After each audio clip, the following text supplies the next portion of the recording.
अपना पाठ चल रहा था चौथा मुस्लिम आक्रमण, उद्देश्य एवं प्रभाव। इस पाठ में हम भारत पर हुए मुस्लिम आक्रमणों का अध्ययन कर रहे थे। मुस्लिम आक्रमणों में हम अभी पहला आक्रमण जान रहे थे, अरबों का आक्रमण। सऊदी अरब, ईरान, इराक क्षेत्र जो है उसको अरब क्षेत्र बोला जाता है। इस क्षेत्र की तरफ से मुसलमानों ने भारत पर आक्रमण किया। उन्हीं आक्रमणों को अरब आक्रमण के नाम से जाना जाता है। तो भारत पर अरबों का पहला सफल आक्रमण 712 ईस्वी में मोहम्मद बिन कासिम द्वारा किया गया था। और उस आक्रमण में मोहम्मद बिन कासिम ने सिंध के राजा दाहिर सैन को पराजित किया और भारत में पहली बार मुस्लिम साम्राज्य की नींव डाली। अरब आक्रमण से संबंधित बहुत सारी जानकारी हम पिछली कक्षा में जान चुके हैं। आज हम उससे थोड़ा आगे समझेंगे। मुस्लिम आक्रमण में अभी अपना अरब आक्रमण चल रहा था। अरब आक्रमण,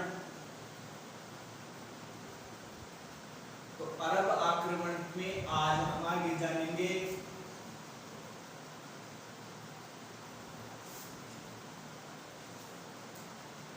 भारत से संपर्क का अरबों पर प्रभाव। आज का अपना पहला टॉपिक है भारत से संपर्क का अरबों पर प्रभाव। 712 ईस्वी में जब अरबों ने भारत पर युद्ध किया और भारत में अपने साम्राज्य की नींव डाली, तो अरबों का भारत से संपर्क स्थापित हो गया। इस संपर्क से अरबों के ऊपर क्या प्रभाव पड़ा, ये आज हम जानेंगे। जिस समय अरबों ने भारत पर आक्रमण किया था, उस समय भारत की जो बौद्धिक स्थिति थी, जो ज्ञान विज्ञान का मामला था, वो बहुत आगे था। तो इस संपर्क से भारत को तो नुकसान ही हुआ, क्योंकि अरब उस समय तक काफी पिछड़े हुए थे। ना तो धन के मामले में वो भारत से आगे थे, ना ही ज्ञान विज्ञान में वो भारत से आगे थे। तो इस संपर्क से भारत को तो नुकसान ही हुआ, कोई फायदा नहीं हुआ। लेकिन अरबों को इस संपर्क से बहुत ज्यादा फायदा हुआ। तो अरबों के ऊपर भारत से संपर्क का क्या प्रभाव पड़ा, उन प्रभावों को हम जानते हैं। तो यहाँ पर हम जानेंगे कि उस समय भारत ज्ञान विज्ञान में काफी आगे था। चाहे से कला का मामला हो, चाहे ज्ञान विज्ञान का मामला हो, चाहे साहित्य का हो या स्थापत्य कला का हो, हर ही क्षेत्र में भारत उस समय तक काफी ज्यादा आगे बढ़ चुका था। तो भारत का ज्ञान अरबों तक इस संपर्क के बाद में ही पहुंचा। प्रभावों में हम जानेंगे कला, स्थापत्य, ज्ञान विज्ञान, साहित्य,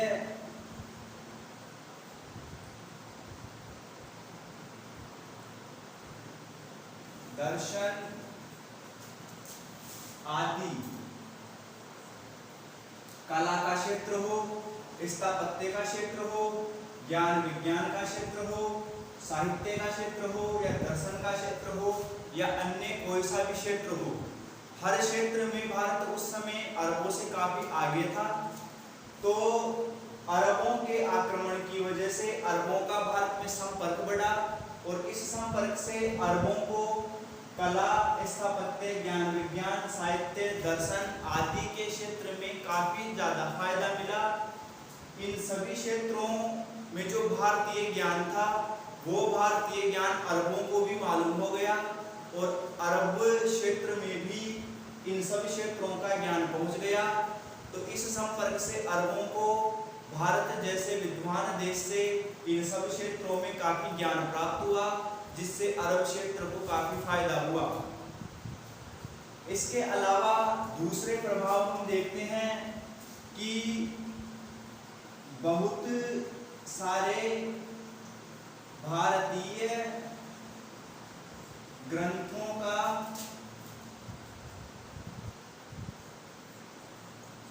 अरबी भाषा में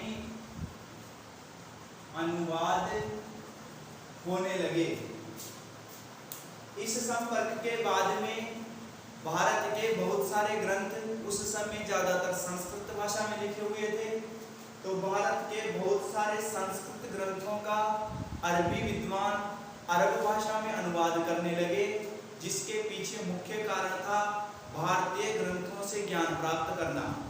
भारत के संस्कृत ग्रंथों में खगोल के क्षेत्र में, विज्ञान के क्षेत्र में, गणित के क्षेत्र में काफी ज्यादा ज्ञान लिखा हुआ था, तो उस सारे ज्ञान को प्राप्त करने के लिए अरबी विद्वान भारत के संस्कृत ग्रंथों का अरबी में अनुवाद करने लगे और उनसे ज्ञान प्राप्त करने लगे। तो दूसरा प्रभाव अरब पर यह पड़ा। तीसरा प्रभाव हम देखते हैं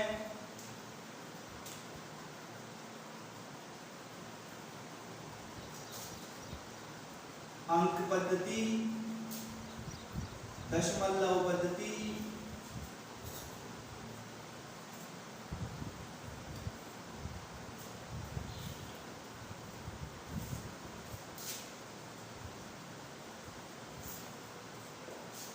चिकित्सा,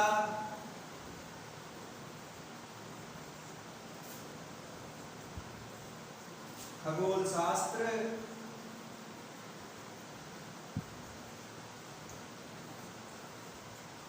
आदि का ज्ञान, अंक पद्धति, दशमलव पद्धति, चिकित्सा के क्षेत्र का ज्ञान, खगोल शास्त्र का ज्ञान आदि जो विज्ञान से संबंधित ज्ञान थे, वो ज्ञान भी अरबों को भारत से ही प्राप्त हुए। तो यहाँ हम देखते हैं कि विभिन्न कलाओं में और विभिन्न प्रकार के विज्ञान से संबंधित विषयों का ज्ञान भी अरबों को भारत से ही प्राप्त हुआ। तो निष्कर्ष तौर पर हम ये कह सकते हैं कि 712 ईस्वी में पहली बार अरबों का भारत से संपर्क स्थापित हुआ। उस संपर्क से अरबों को बहुत ज्यादा फायदा हुआ। हर ही क्षेत्र में अरबों को भारत से बहुत ज्यादा ज्ञान प्राप्त हुआ। अरबी क्षेत्र काफी पिछड़ा हुआ क्षेत्र था, तो उस पिछड़े हुए क्षेत्र को भारत जैसे ज्ञानी देश से काफी ज्ञान प्राप्त हुआ। ये प्रभाव खास रूप से हम देखते हैं। यहाँ हमने दूसरे प्रभाव में जाना था कि बहुत सारे संस्कृत भारतीय ग्रंथों का अरबी भाषा में अनुवाद होने लगे, जिससे अरबी लोगों को ज्ञान प्राप्त हुआ। उन ग्रंथों में संस्कृत के ग्रंथ सबसे ज्यादा थे। संस्कृत भाषा के ग्रंथ ज्यादातर अनुवाद संस्कृत भाषा के ग्रंथों का हुआ था, और सबसे प्रचलित जो ग्रंथ थे यानी जिनका अनुवाद सबसे ज्यादा हुआ था वो दो थे। भारत में एक प्रसिद्ध गणितज्ञ और खगोल शास्त्री विद्वान थे जिनका नाम था ब्रह्मगुप्त।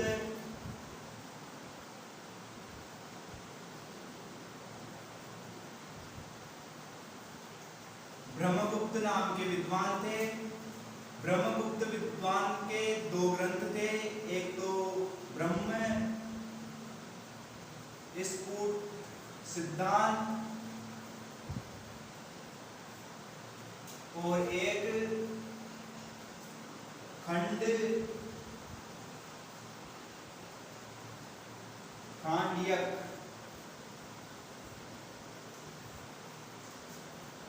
संस्कृत भाषा के ग्रंथों का अनुवाद अरबी भाषा में होने लगा, जिनमें सबसे प्रचलित जो ग्रंथ थे यानी जिन ग्रंथों का अनुवाद सबसे ज्यादा हुआ था अरबी भाषा में वो दो थे। ब्रह्मगुप्त नाम के विद्वान थे जिनके दो ग्रंथ हैं, एक तो ब्रह्म स्फुट सिद्धांत नाम का ग्रंथ और एक खंड खांडिक्य नाम का ग्रंथ। इन दो संस्कृत ग्रंथों का सबसे ज्यादा अरबी भाषा में अनुवाद हुआ था। तो आप इस बात का ध्यान दें, वह कौन से दो संस्कृत ग्रंथ थे जिनका सबसे ज्यादा अरबी भाषा में अनुवाद हुआ? तो वो दो ग्रंथ थे, एक तो ब्रह्म स्फुट सिद्धांत ग्रंथ और एक खंड खांडिक्य ग्रंथ। इन दोनों ही ग्रंथों से अरबों को गणित और विज्ञान से संबंधित बहुत सारा ज्ञान प्राप्त हुआ। इसके अलावा खगोल शास्त्र का ज्ञान और ज्योतिष शास्त्र का ज्ञान भी इन ग्रंथों से अरबों को प्राप्त हुआ। तो प्रभावों में हमने जाना कि भारत से संपर्क का अरबों पर जो प्रभाव पड़ा वो प्रभाव निम्न रूप से हम यहाँ समझ चुके हैं। अब इसके आगे हम जानेंगे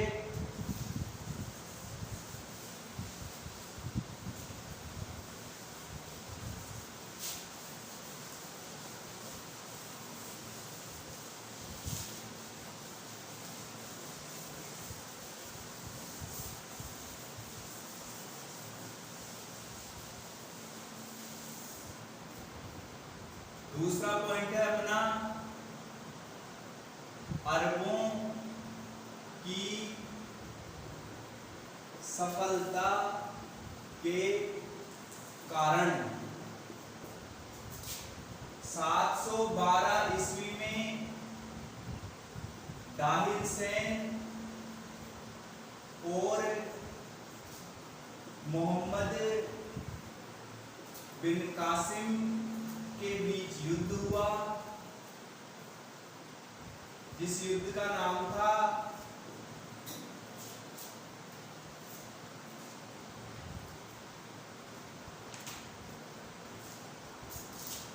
रावर का युद्ध।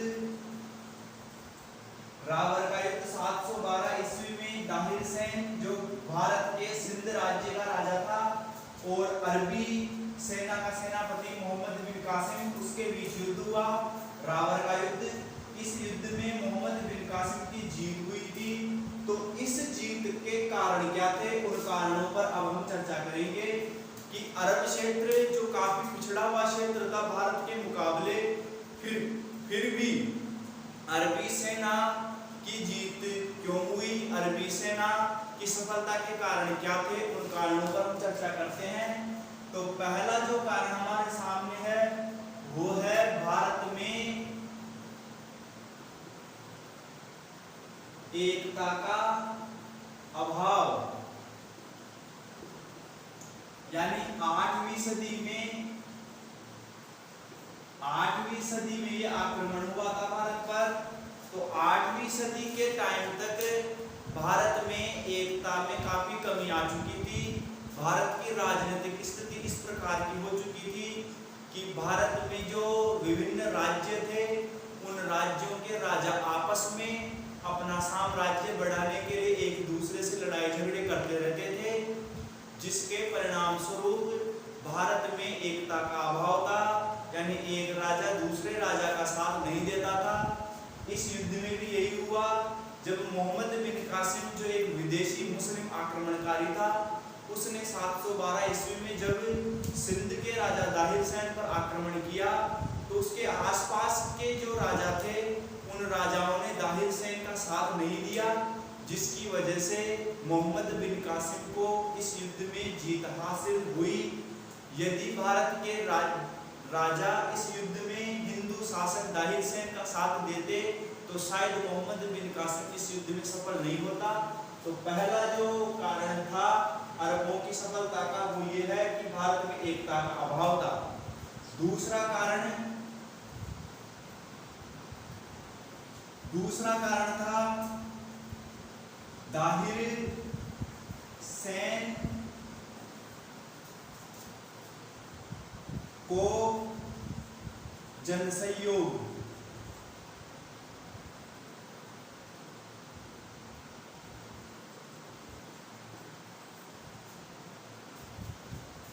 नहीं मिलना।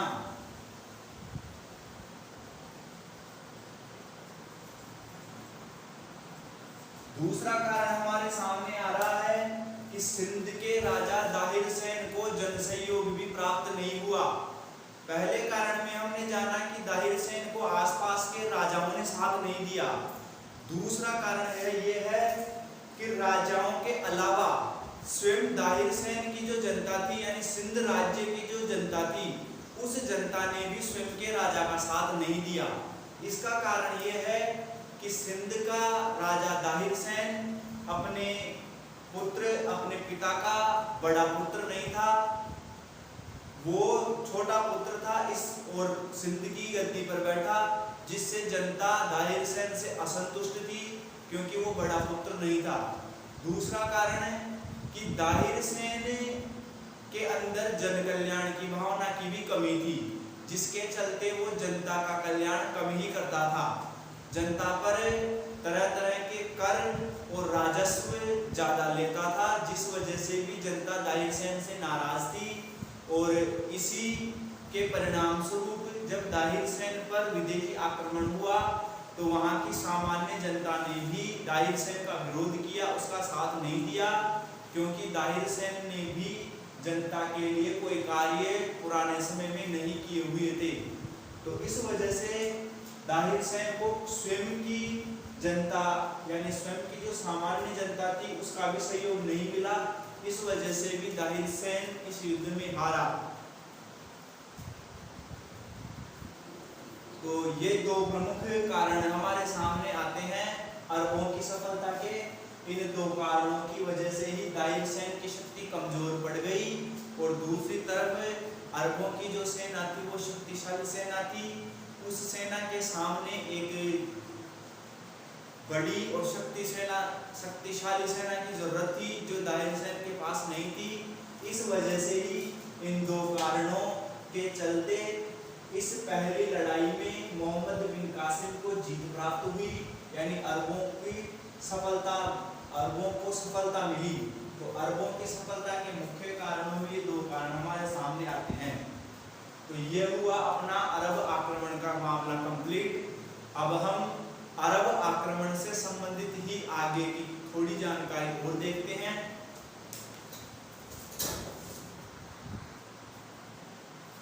अब हम अरब आक्रमण से संबंधित ही एक जानकारी और जानेंगे, गुज्जर प्रतिहार वंश से संबंधित जानकारी। अरब आक्रमण से संबंधित जानकारी ही है ये। अरब आक्रमण से संबंधित जानकारी में हम देखेंगे अब हम नागभट्ट एवं गुज्जर प्रतिहार वंश।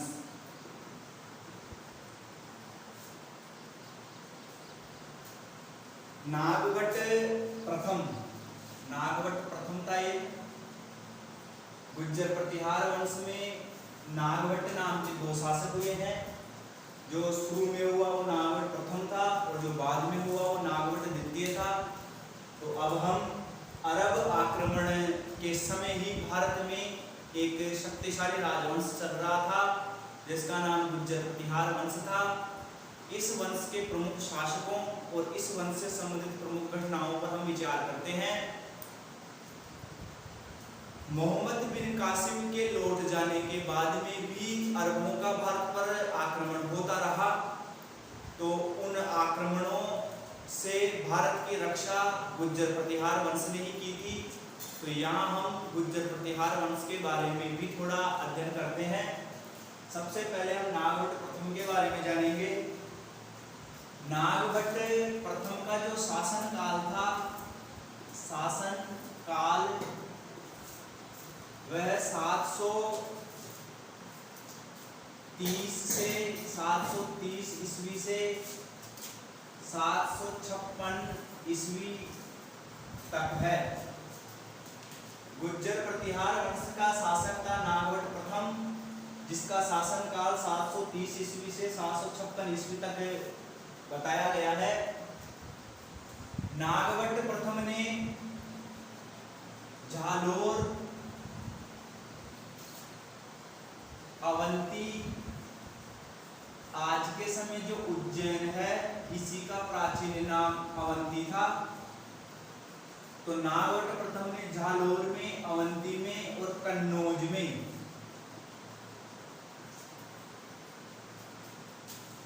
गुज्जर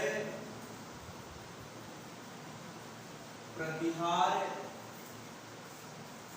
वंश का संस्थापक या वास्तविक संस्थापक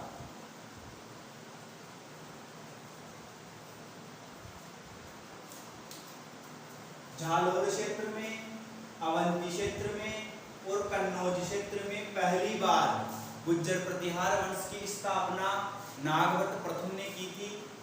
इसलिए नागभट्ट प्रथम को इन तीनों क्षेत्रों में गुज्जर प्रतिहार वंश का संस्थापक माना जाता है। इसके अलावा गुज्जर प्रतिहार वंश का वास्तविक संस्थापक भी नागभट्ट प्रथम को माना गया है। वैसे तो गुज्जर प्रतिहार वंश का संस्थापक हरिश्चंद्र को माना गया, लेकिन हरिश्चंद्र ने कुछ छोटे से क्षेत्र पर ही गुज्जर प्रतिहार वंश की स्थापना की, इसलिए उसको केवल संस्थापक माना गया। जबकि नागभट्ट प्रथम ने बड़े क्षेत्र पर गुज्जर प्रतिहार वंश की स्थापना की, इसलिए उसको गुज्जर प्रतिहार वंश का वास्तविक संस्थापक माना गया है। वैसे मूल पुरुष के रूप में हरिश्चंद्र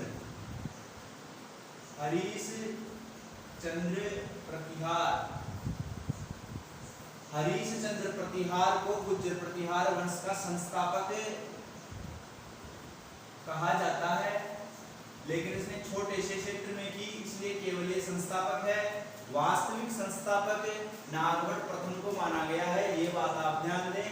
इसके अलावा इन प्रमुख मुख्य क्षेत्रों पर उस समय भारत में ये तीनों ही क्षेत्र काफी शक्तिशाली क्षेत्र थे, तो इन शक्तिशाली क्षेत्रों पर भी नागभट्ट प्रथम ने गुज्जर प्रतिहार वंश की स्थापना की, इसीलिए इसको गुज्जर प्रतिहार वंश का वास्तविक संस्थापक बताया गया है।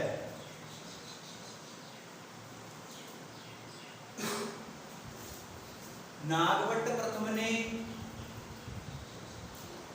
राजस्थान के भीनमाल क्षेत्र पर अधिकार किया और भीनमाल के अलावा झालोर को पहली बार अपनी राजधानी बनाया। झालोर के बाद में नागभट्ट प्रथम ने अपनी दूसरी राजधानी अवंती को बनाया।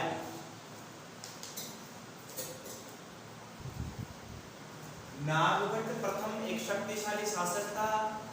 नागभट्ट प्रथम के समय में भी अरबों के आक्रमण हुए। मोहम्मद बिन कासिम के लौट जाने के बाद भी कुछ सेनापतियों ने दोबारा भारत से धन प्राप्त करने की लालसा के चलते दोबारा आक्रमण किए, लेकिन इस बार उनके सामने नागभट्ट प्रथम जैसा शक्तिशाली शासक खड़ा था। तो नागभट्ट प्रथम के समय सिंध की तरफ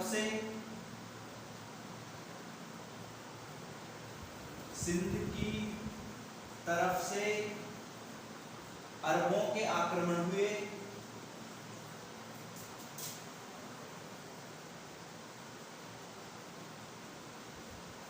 अरबों के अलावा इसी क्षेत्र की तरफ से मलेच्छों एक विदेशी जाति है,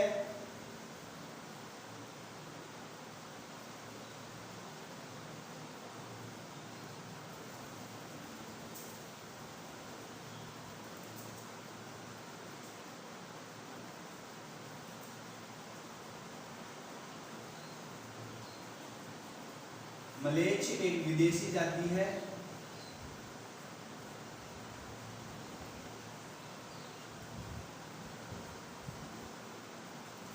नागभट्ट प्रथम के समय सिंध की तरफ से अरबों ने भी दोबारा आक्रमण किए और एक विदेशी जाति है नई मलेच्छ, इन मलेच्छों ने भी आक्रमण किए। लेकिन नागभट्ट प्रथम एक शक्तिशाली शासक था, उसने अरबों और मलेच्छों दोनों को ही भारत में प्रवेश करने से रोक दिया। युद्ध में दोनों को ही हरा दिया। तो ये दोनों ही विदेशी आक्रमणकारी नागभट्ट प्रथम से टकराकर हार गए और हार कर वापस अपने क्षेत्रों में लौट गए। तो नागभट्ट प्रथम ने मलेच्छों और अरबों से भारत की रक्षा की। इस दृष्टि से नागभट्ट प्रथम का नाम भारतीय इतिहास में उल्लेखनीय है। इसका नाम गर्व से लिया जाता है कि एक समय में नागभट्ट प्रथम ने अरबों और मलेच्छों को भारत में प्रवेश करने से रोका।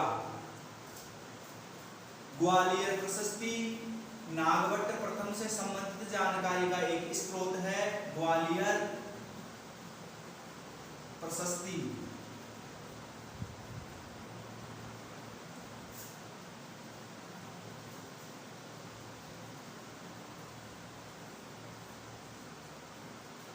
ग्वालियर प्रशस्ति से हमें नागभट्ट प्रथम के बारे में जानकारी मिलती है।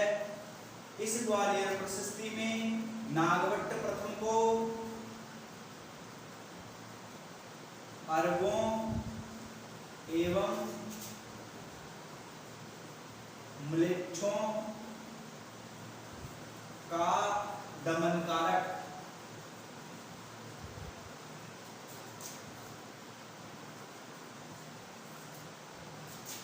एवं दीनों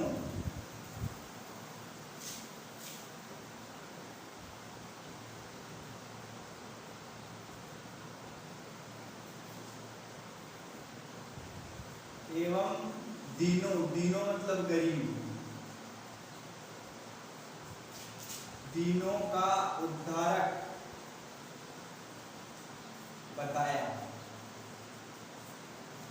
ग्वालियर प्रशस्ति में नागभट्ट प्रथम के बारे में लिखा हुआ है कि नागभट्ट प्रथम ने अरबों और म्लेच्छों से भारत की रक्षा की, उनका दमन किया और गरीबों के लिए बहुत सारे कार्य करवाए। तो अरबों और म्लेच्छों का दमनकारक और दीनों का उद्धारक नागभट्ट प्रथम को ग्वालियर प्रशस्ति में बताया गया है। ग्वालियर प्रशस्ति में ही इन कामों की वजह से नागभट्ट प्रथम को नारायण की उपाधि दी गई। नारायण की उपाधि, नारायण की उपाधि नागभट्ट प्रथम को दी गई है और इस उपाधि का वर्णन ग्वालियर प्रशस्ति में लिखा हुआ है। नागभट्ट प्रथम को नारायण की उपाधि उसके दो कार्यों के चलते दी गई, एक तो अरबों और म्लेच्छों से भारत की रक्षा करना और एक दीनों यानी गरीबों की सहायता करना। इन दो कार्यों की वजह से नागभट्ट प्रथम को नारायण की उपाधि मिली हुई है और ये जानकारी हमें ग्वालियर प्रशस्ति से मिलती है। इसके अलावा नागभट्ट प्रथम के बारे में अन्य अभिलेखों में भी जानकारी प्राप्त होती है।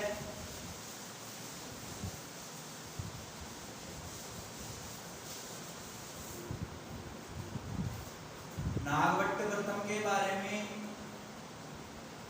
अभिलेखों में लिखा हुआ है, अभिलेखों में वर्णन मिलता है। नागभट्ट प्रथम को बहुत सारे अभिलेखों में अलग अलग उपाधियों से, अलग अलग उपनामों से जाना गया। तो नागभट्ट प्रथम के प्रमुख उपनामों में अभिलेखों में वर्णन मिलता है। बहुत सारे अभिलेखों में नागभट्ट प्रथम के बहुत सारे उपनाम बताए गए हैं। तो इसके प्रमुख उपनाम कौन कौन से बताए गए? राम का प्रतिहार, इसका दूसरा उपनाम मिलता है मेघनाद के युद्ध का अवरोधक, और इसका तीसरा जो उपनाम मिलता है इंद्र के गर्भ का नाश करने वाला।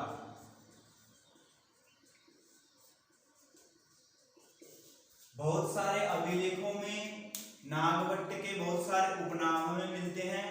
तो इसके प्रमुख उपनामों में नागभट्ट प्रथम को राम का प्रतिहारक भी बोला गया, मेघनाद के युद्ध का अवरोधक भी नागभट्ट प्रथम को माना गया और इंद्र के गर्भ का नाश करने वाला भी नागभट्ट प्रथम को बताया गया है। ये उपनामों संबंधी जानकारी हमें विभिन्न अभिलेखों से मिलती है।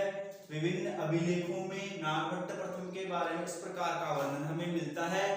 इन वर्णनों से सिद्ध होता है कि नागभट्ट प्रथम गुर्जर प्रतिहार वंश का एक शक्तिशाली शासक था, जिसने एक समय में मुस्लिम आक्रमणकारियों से भारत की रक्षा की थी। नागभट्ट प्रथम के बाद में गुर्जर प्रतिहार वंश में अन्य शक्तिशाली शासक और हुए, जिनमें कुकुत्स, वत्सराज, इनके नाम उल्लेखनीय हैं। हम गुर्जर प्रतिहार वंश के बारे में जान रहे थे, तो उसमें नागभट्ट प्रथम को हमने जाना। नागभट्ट प्रथम के बाद में नागभट्ट प्रथम के बाद में जो शासक हुए गुर्जर प्रतिहार वंश में, उनमें नाम उल्लेखनीय नाम है कुकुत्स। नागभट्ट प्रथम के बाद में अगला राजा हुआ गुर्जर प्रतिहार वंश का कुकुत्स, और कुकुत्स के बाद में अगला राजा हुआ देवराज, और देवराज के बाद में अगला राजा हुआ वत्सराज। ये गुर्जर प्रतिहार वंश के अन्य शासक हैं। नागभट्ट प्रथम के बाद में इस वंश में कुकुत्स नाम का राजा हुआ, फिर देवराज नाम का राजा हुआ, फिर वत्सराज नाम का राजा हुआ।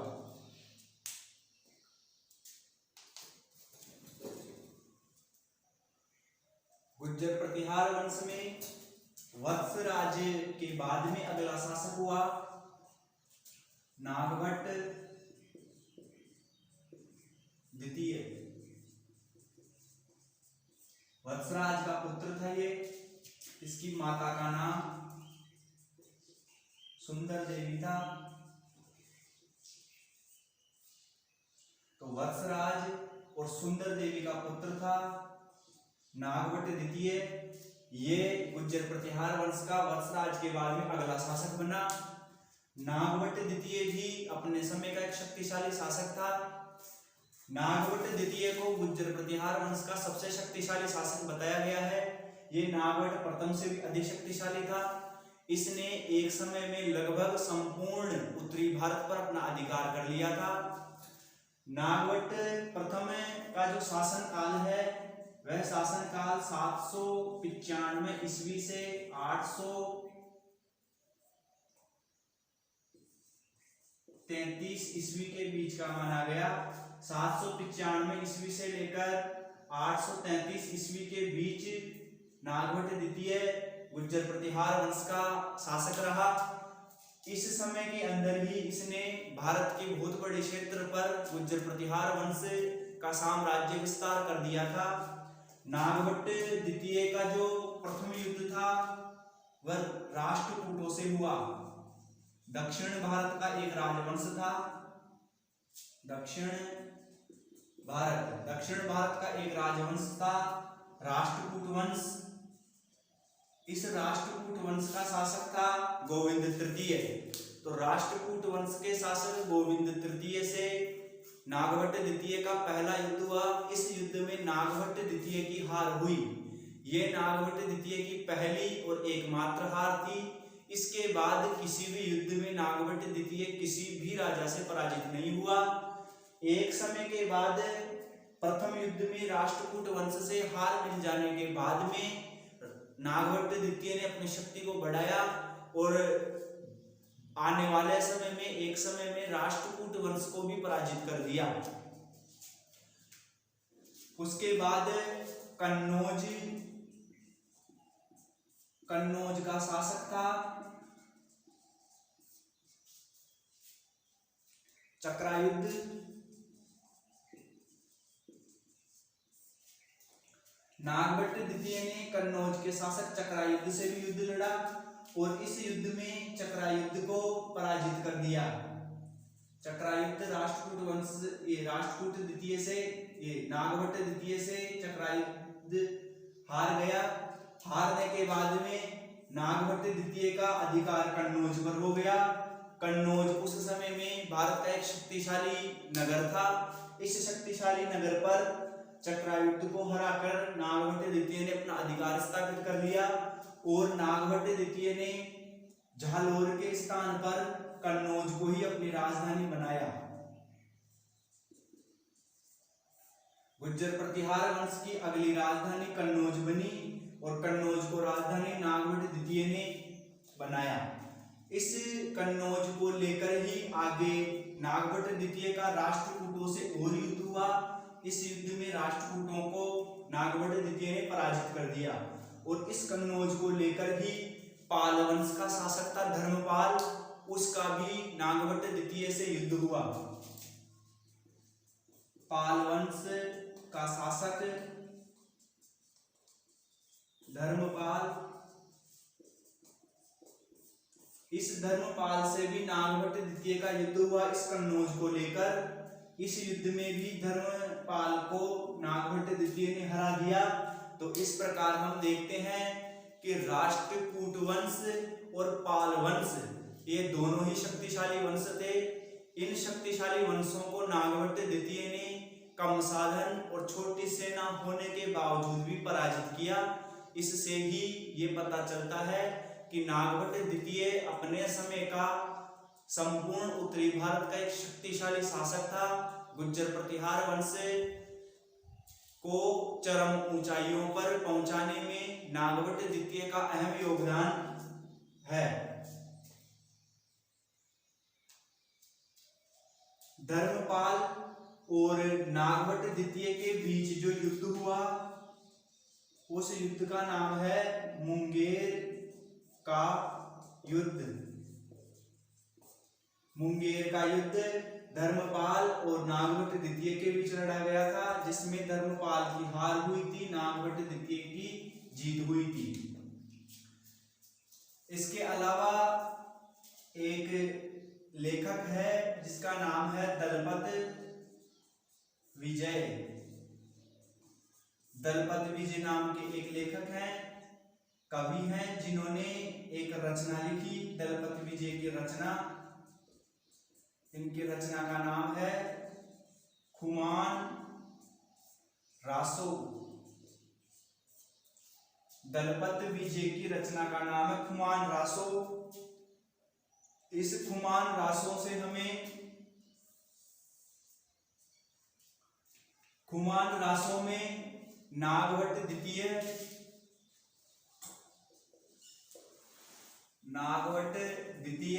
का सामंत था। सामंत गुहिल खुमान।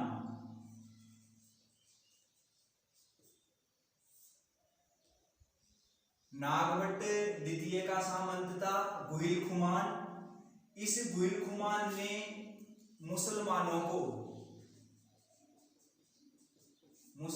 को पराजित किया।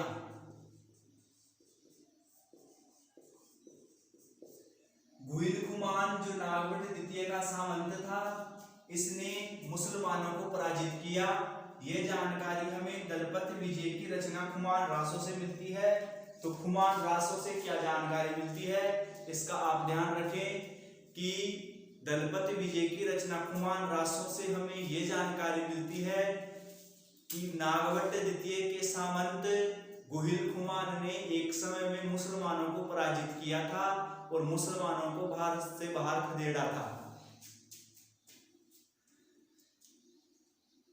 नागभट्ट द्वितीय संपूर्ण उत्तरी भारत का एक शक्तिशाली शासक था।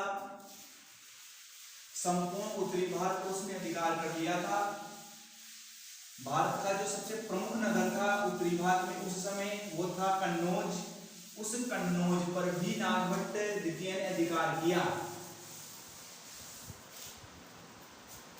उत्तरी भारत का शक्तिशाली शासक बनने के बाद में और कन्नौज को राजधानी बनाने के बाद में नागभट्ट द्वितीय ने स्वयं को एक उपाधि दी। उपाधि का नाम था, नागभट्ट द्वितीय ने स्वयं को उपाधि दी परम भट्टारक।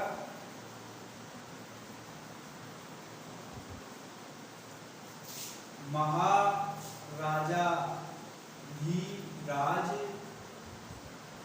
परमेश्वर।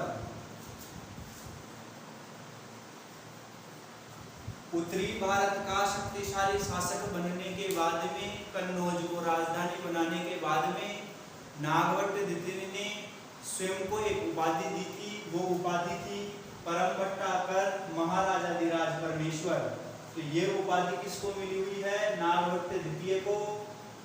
स्वयं ने खुद को ही ये उपाधि दी थी उत्तरी भारत का शक्तिशाली राजा बनने के बाद में। तो इन सब जानकारियों से हमें ये ज्ञात होता है कि नागभट्ट द्वितीय गुर्जर प्रतिहार वंश का सबसे शक्तिशाली शासक था। उसने एक समय संपूर्ण उत्तरी भारत पर छोटे बड़े राजाओं को हराकर अधिकार कर लिया था और उत्तरी भारत के केंद्र में स्थित सबसे महत्वपूर्ण और शक्तिशाली नगर कन्नौज पर अधिकार करके उसको अपनी राजधानी बनाया था। कन्नौज को लेकर नागभट्ट द्वितीय का सामना राष्ट्रकूट और पाल वंश जैसे शक्तिशाली वंशों से हुआ, लेकिन उन शक्तिशाली शासकों को भी राष्ट्रकूट नागभट्ट द्वितीय ने पराजित किया। तो यह गुर्जर प्रतिहार वंश के साम्राज्य विस्तार करने में और भारत को विदेशी मुसलमानों से बचाने में अहम योगदान देते हैं। तो इससे पता चलता है कि नागभट्ट द्वितीय गुर्जर प्रतिहार वंश का एक शक्तिशाली शासक था। नागभट्ट द्वितीय के बाद में आने वाले जो शासक हुए वो शासक ज्यादा शक्तिशाली नहीं